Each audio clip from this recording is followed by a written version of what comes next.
తిరుమల తిరుపతి దేవస్థాన అధికారులపై Medak BJP MP Raghunandan Rao ఆగ్రహం వ్యక్తం చేశారు. తిరుమల శ్రీవారి దర్శనానికి తెలంగాణకు చెందిన ప్రజాప్రతినిధుల సిఫార్సు లేఖలను పరిగణలోకి తీసుకోవడం లేదని విచారం వ్యక్తం చేశారు. ఏపీ ముఖ్యమంత్రి చంద్రబాబు నాయుడు స్వయంగా ఆదేశాలు జారీ చేసిన టీటీడీ అధికారులు పట్టించుకోవడం లేదని అసహనం వ్యక్తం చేశారు.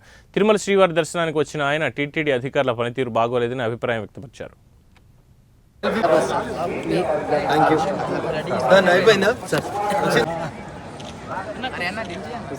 వచ్చిన తర్వాత ఫిబ్రవరి 1వ తారీఖు నుంచి హానర్ చేస్తామని చెప్పి కొత్త కమిటీ బిఆర్ నాయుడు గారి నాయకత్వంలో చెప్పడం జరిగింది.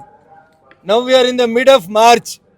తెలంగాణ ప్రాంత ప్రజాప్రతినిధులు ఒకటే కోరుకుంటున్నారు, 294 మంది ఎమ్మెల్యేల లేఖలని అకామిడేట్ చేయగలిగిన టీటీడీ ఈరోజు కేవలం 153 మంది ఆంధ్ర ప్రాంత ఎమ్మెల్యేలకే పరిమితం కావడం అనేది బాధాకరమైనటువంటి విషయం. ముఖ్యమంత్రి గారు అలో చేస్తామని చెప్తారు, బోర్డు అప్రూవల్ అయిందని చెప్తారు.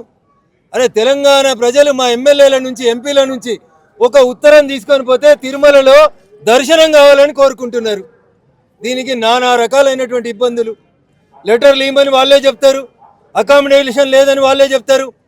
దయచేసి ఈ వివక్ష పట్ల తిరుమల తిరుపతి దేవస్థానం బోర్డు ఆలోచించాలి. ఉమ్మడి ఆంధ్రప్రదేశ్ ఉన్నప్పుడు ఏ రకంగానైతే మొత్తం ఆంధ్రప్రదేశ్లో ఉన్న ఎమ్మెల్యేలు ఎంపీల ఉత్తరాలని అగ్రీ చేసి భక్తులకి దర్శనాలు ఇచ్చిండ్రో, తెలంగాణ ప్రాంత ఎమ్మెల్యేలు ఎంపీలకు సంబంధించిన భక్తుల దర్శనాలని ఇప్పుడు ఎగ్జామ్స్ అయిపోతున్నాయి. ప్రతి తల్లిదండ్రులు తమ పిల్లల్ని తీసుకొని తిరుమలకి రావాలనుకుంటారు. ఈ టైంలో కూడా బోర్డు మా ఉత్తరాలని అనుమతించకపోవడం అనేది బాధాకరమైనటువంటి విషయం.